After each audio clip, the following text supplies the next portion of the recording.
We must recognize Artsakh. We must have more stable situation. In that time, we of course can continue our conversations and try to understand how we can construct more stable European system of security, international security system.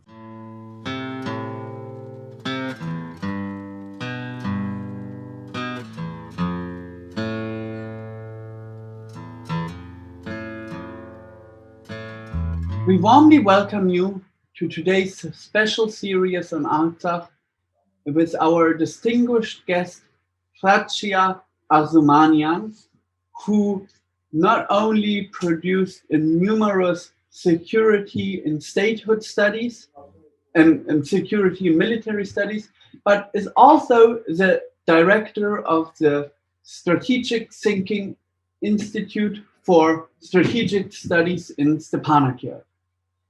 But before we get started, a quick note on today's format. The special series on Artsakh offers experts a platform to share their perspectives and reflect on Nagorno-Karabakh. By elevating their perspectives, we hope to contribute to the impetus of time, strengthening mediating forces, adding to the substance of ongoing discussions, both of which we hope contribute to a timely end of the war. We, Faces of Armenia, see ourselves as a bridge between Armenia and the international community, calling and enabling for productive relationships and positive engagement. But without further ado, dear Hratchya, could you kindly drop a word or two to yourself, to your person, to your personality? So I'm working in Armenia in Artsakh, and the main sphere of my interest in the last dozen years is complexity science, complexity attitude, and mentality to the military spheres and national security spheres. Therefore, the main field of interest is the theory of war, the networks, system analysis in military spheres and strategy. And so, in your papers, you are like frequently cited author. You often adopt the framework of first talking about the strategic context. So, could you maybe drop a word or two on Armenia's and Artsakh's current strategic context? The main strategic context of our conflict, maybe I can say that the problem is that Artsakh and Armenia try to avoid the situation when in Artsakh we have the gray zone. It is more unfavorable approach for us. And we start to do it through the national state building processes. When in Artsakh we build the nation state now, we have Republic of Artsakh. It was very difficult, of course, because we do it without any support from international community. We can do it. In the Artsakh, we have not only the war force, Armenian force. If you recall the Security Council, United Nations Security Councils, they speak about Armenian local force as a part of actors of conflict. And during dozen years, during 13 years, we have not only Armenian local force, but we have now the states, Artsakh Republic. And it allows us to speak and to operate as states, de facto states. Therefore, we have in Artsakh not gray zone now, as in Libya, Syria, Iraq, Afghanistan, but space, governmental space, governance space. And I think it is more easy situations, of course. Unfortunately, the processes now, the main conflict war which we have today, try to annihilate Artsakh as states.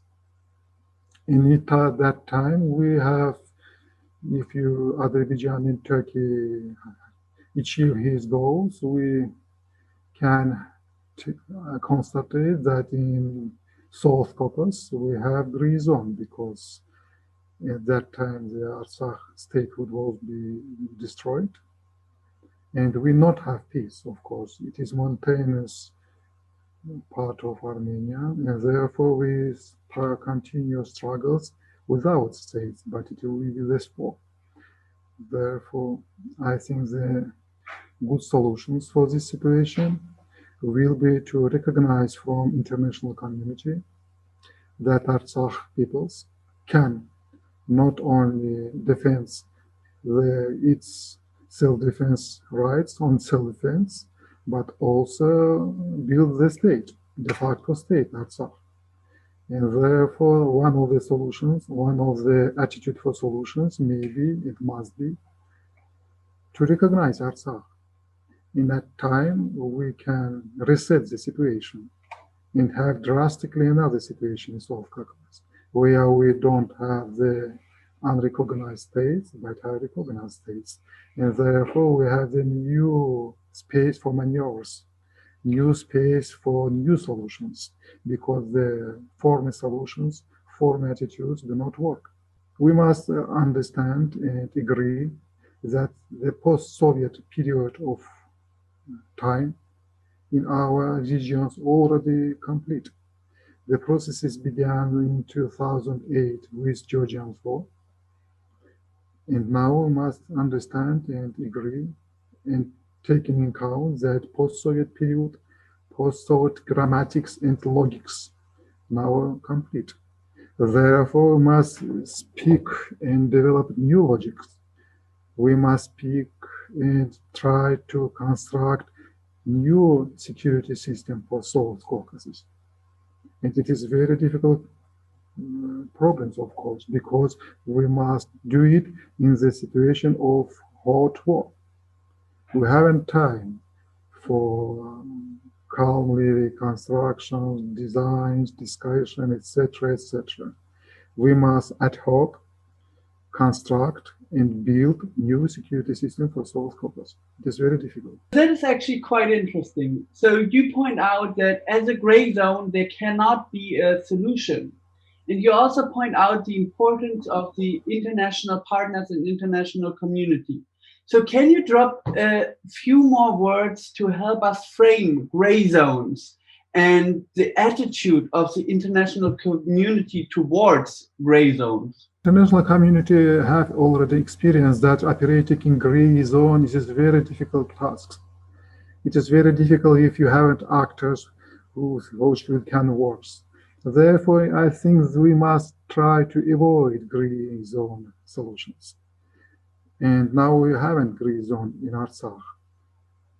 We have government, we have parliament, we have military force, etc., etc. We have state.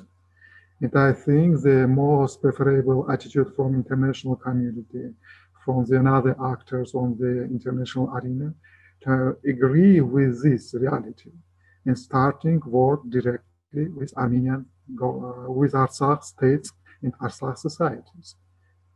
In all this post-Soviet period, when we speak about Nagorno-Karabakh problems and trying to avoid the status of Artsakh as state, as the part of solution. Now I think we must agree and say that Artsakh state is reality and began to work with this reality without any links with Azerbaijan, Turkey or Russia attitude for this problem. Now Artsakh was in war and as state, as society, and I think it is time to understand and recognize this reality and working on the international recognition of this reality. It will be a more constructive attitude, not to squeeze post-Soviet reality, not to try to find solutions in the principles of post-Soviet time, but to agree that we live in another period of time. And now we must speak on another terms, another notions, another grammars and logics. Madrid principles, Minsk groups, attitudes in the post-Soviet time, it don't work now and cannot work because Azerbaijan have goals to destroy Artsakh society, Artsakh peoples. Aliyev and Erdogan very clearly speak about it. And therefore, I think international arena, think tanks, universities, etc., etc., must understand that it is a time to work with Artsakh. And I think let's build an argument here for the international community. Can you describe Artsakh's transition from gray zone to de facto state? We already have this transition, and the gray zone was in the 1818, 91 or 20th centuries, 1988, 1991. In that time, we haven't states, but during First Artsakh War, as the result of First Artsakh War, we construct with our states. And therefore, we avoid the path and trend for becoming gray zone that we have in Afghanistan, Iran, and Syria, where we have ungovernmental states. We cannot govern this space because we don't understand with which we can work on this space. Thanks God, in Artsakh we have government, we have society, and we haven't gray zone.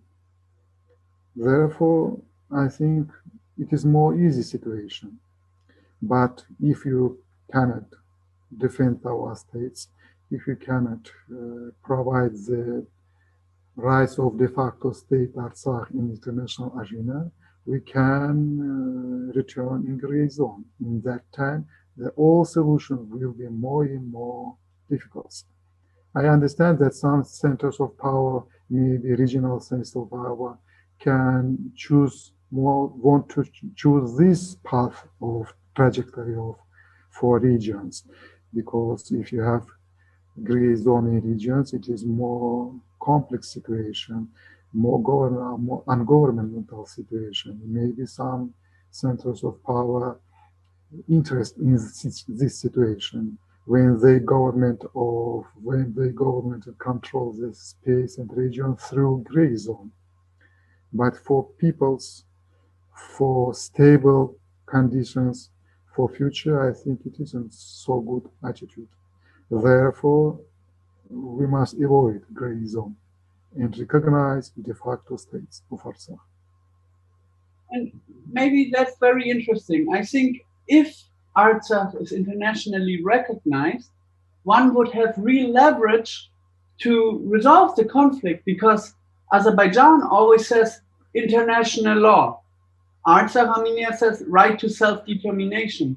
But if it becomes recognized, then both could operate on the level, assuming international law, and find a common denominator.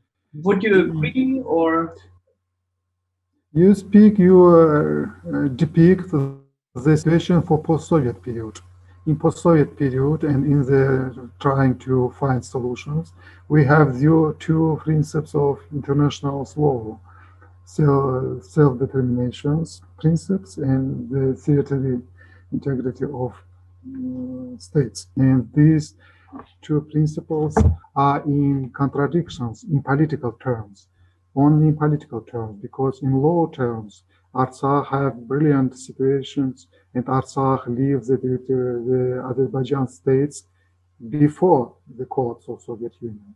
We have rights to go on the referendum as how we can continue our existence in the Azerbaijan as independent state or not. And Artsakh peoples at that time choose their path leaving Azerbaijan. Therefore, if you speak on the juridical terms, we have brilliant and absolute terms, arguments for recognition. But we understand the Artsakh problem is political problem. And your argument of two principles was for post-Soviet time.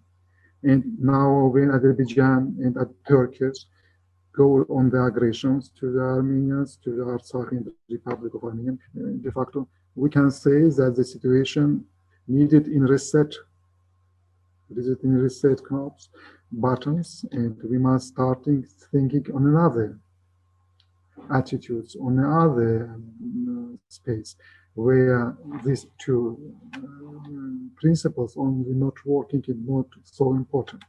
We must recognize Artsakh de facto states as recognized states.